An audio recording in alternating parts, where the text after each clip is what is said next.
Okay, so the next thing to do is check the neck alignment. Now, you really only need to do that if there's some play in the neck itself. This neck's in really quite tight, so I'm comfortable that the alignment will be correct. But if it was a loose fitting neck, what you would want to do is measure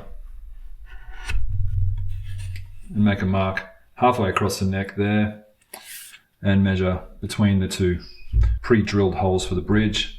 Draw a line, just make sure that's aligned.